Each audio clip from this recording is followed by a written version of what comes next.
Bismillahir Rahmanir Rahim. Alhamdulillahi Rabbil Alamin. Wa salatu wa salamu ala Rasulillahi wa ala alihi wa sahbihi ajma'in. Wa ba'da, assalamu alaikum wa rahmatullahi wa barakatuhu. An uwa masu kallon wannan tasha mai albarka, muna marhaba da sake haduwa da ku a cikin wannan shirin da ke magana akan kafin shan ruwa, don tunatar da juna dangane da abubuwan da suka zamanto suna sa amfanar da mu a cikin wannan wata mai falala na wannan watan azumi da muke ciki na watan Ramadan, wanda muna ko da yaushe muna tare da bakon namu a cikin wannan shiri Malam Usman. Muna muku kuma marhaba da zuwa a cikin wannan shiri. Ko na ce a kwanakin baya bakontan ya kare, ko da yaushe sai ne da ke bako da sai muke kawai wanda muke da shi a cikin wannan shirin ba bako ba. Malam Usman, hakikatin an yi bayanai da yawa wanda suka shafi wannan watan da muke a ciki, na tunatar da 'yan uwa dangane da abubuwan da ake na kurakurai ko abubuwan da ake wanda zai ci musu lokaci, da wasu abubuwan da kuma ya kamata a yi na ribantar lokuta. Alhamdulillah bayanai dai sun gabata, tun da kage yanzu kusan yau dai muna kusan yanzu za mu fara yi Ramadan ban kwana ne, tun da yau muna cikin kwana na 18. To kaga kuma gaskiya hakikanin kusan saura kuma rabin abin ga ukun karshe ne ya saura.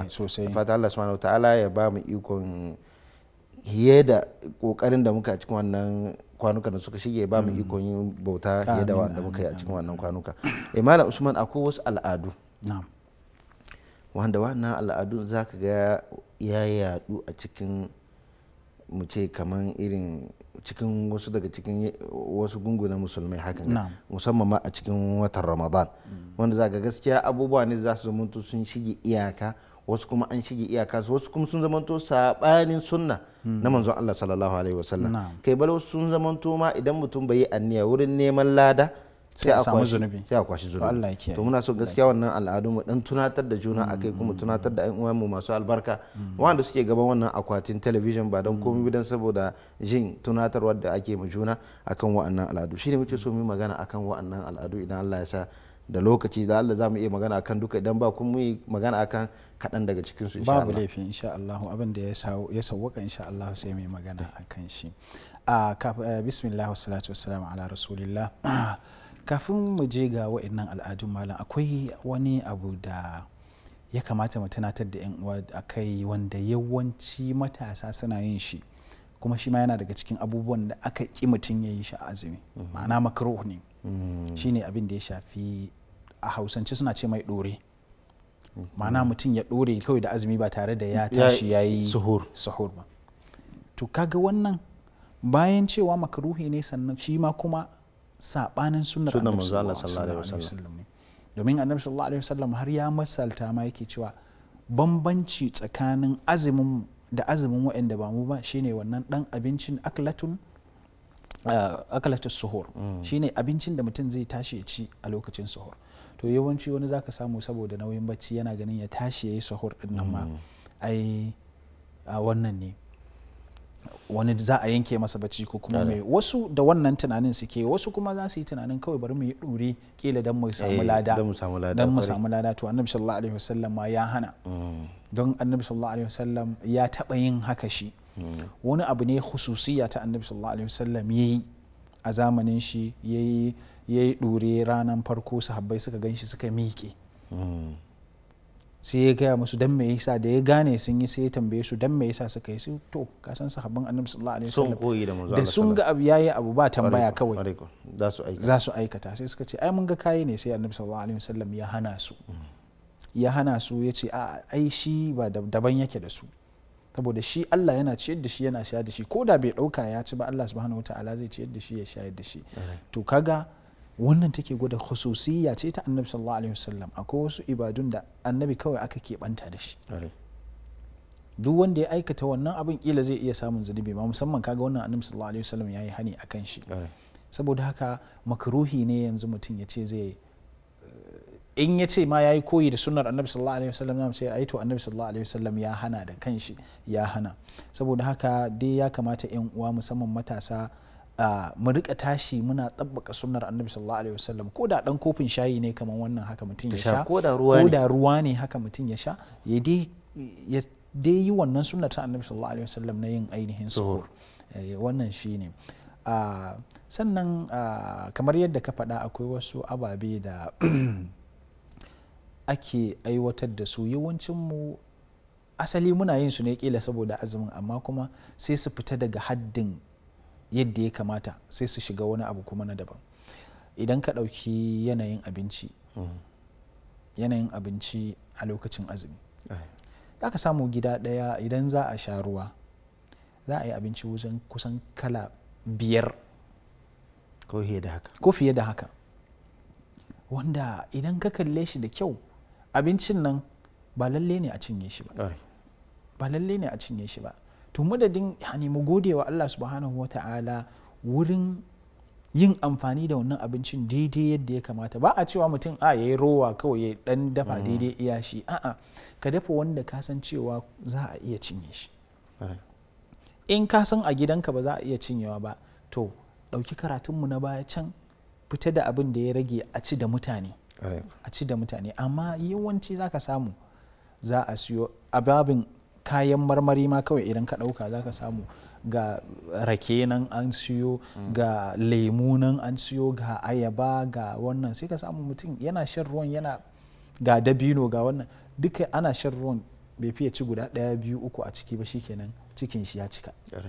Bayan sallah ya zo ya ci abinci, kila ya ci kala 1, kala 2, kala 3, ya ji ya ƙoshi.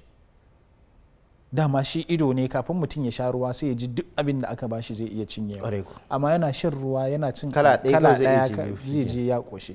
To dai abin da muke so mu ja hankalin 'yan uwa a nan gurin, shi yin abinci a lokacin azumi halal ne, to amma komai ya zanto yana da mizani, kar ya fita daga al'ada ya koma kuma abin da yake zama israf ko kuma ainihin wuce gona da iri da tabzir.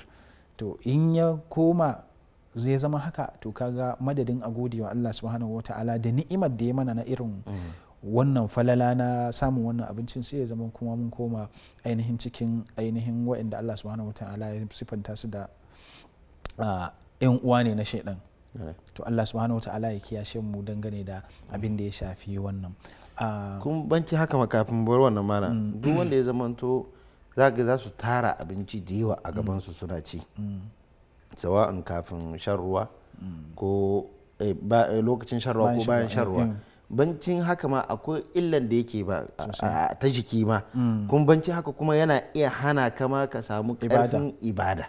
Ai in muka zo dama na so in muka zo abin da ya shafi ibada, yana daga cikin abubuwan da Imam al-Ghazali yake faɗa dangane da abin da ya shafi abubuwan da za su taimaka ma mutum wurin ya tashi ya qiyamul layl, shine kar ya yawaita ainihin cin abinci. Lallai insha Allah in mun zo a cikin bayanan da suka da alaka da qiyamul layl da sauransu, insha Allah za mu yi magana akan insha Allah. Daga cikin al'adu kuma malam, akwai wasu abubuwan da suka zamanto mafi yawancin 'yan uwa masu azumi, ko in ce kaɗan daga cikin su, tunda insha Allah ba mafi yawanci ba, idan lokacin azumi ya fara ko zai zo, za ka ga musulmai suna da hamas, suna da me yake da suna kuzari wurin tarban wannan wata, kuma ya farko za gani masallatiya suna cika. Ni yadda na lura yanzu can a wajenmu, idan kaga unguwarku akwai masallaci, duk lokacin da aka ce ma yau ne 1 ga Ramadan, 2, 3, 4 za ka ga masallaci ya cika babu wuri. Mawataran ma za gani ko ma bai cika ba, idan masallaci ne da aka saba sallah sahu 1 ko rabin sahu ko sahu 2, za ga za a linka wannan sahun zai koma 5, 6, 7 ko 10 ko haka.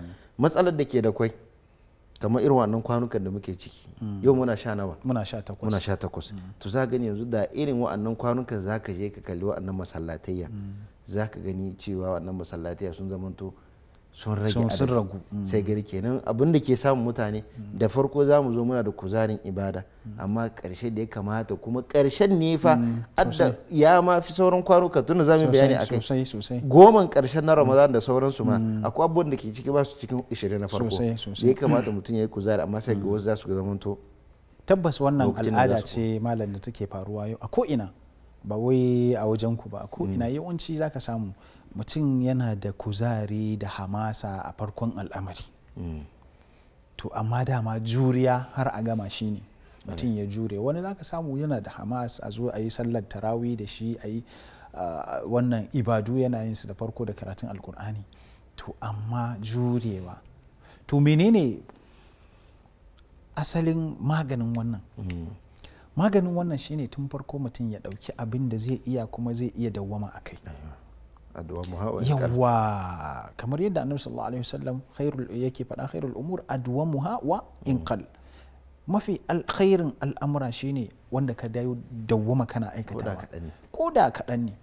Misali yanzu mu cikin irin wannan masu hamasar zaka samu wani tun daga farko zai ce shi tun farkon watan azumi zai fara kiyamul laili, bayan an yi tarawih da shi ba zai shafa'i da wuturi ba da liman, zai je gida ya ƙara ɗorawa fa biha wa ni'ima in zai iya ɗorewa har zuwa ƙarshe.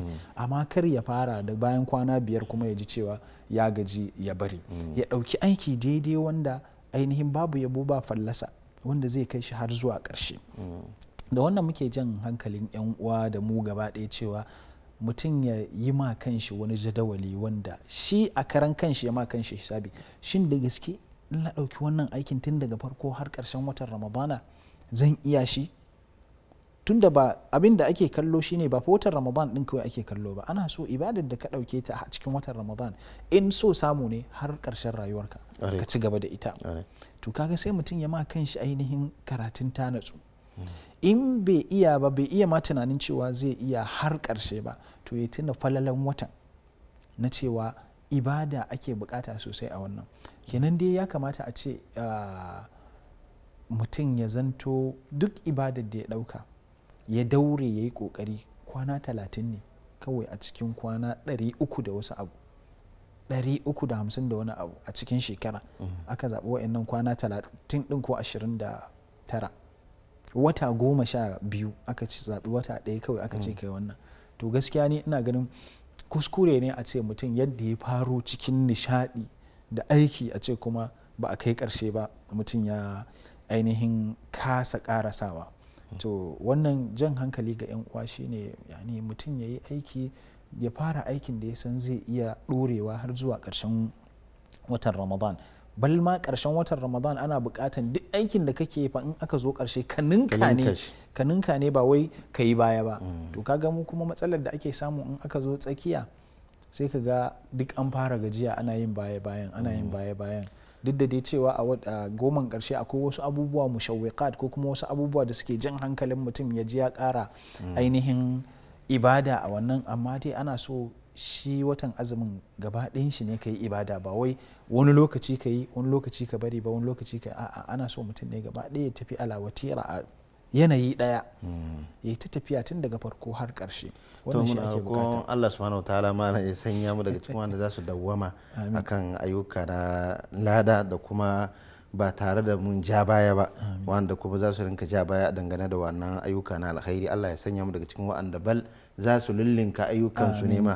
Duk lokacin da muka kara kwana ɗaya zaman to a wanda za mu yi goban zai fi wanda muka yi ajiya. Da fatan kuma Allah subhanahu wataala kuma ya karba mana ayyukanmu na lada, kuma ya nuna mana wa'annan kwanukan da suka yi saura, kuma mu samu garabasan da falalan da ke cikin su idan Allah ya so da mu da ƴan uwa masu kallon mu a wannan tasha. Mun gode kwarai, Allah ya saka da alkhairi.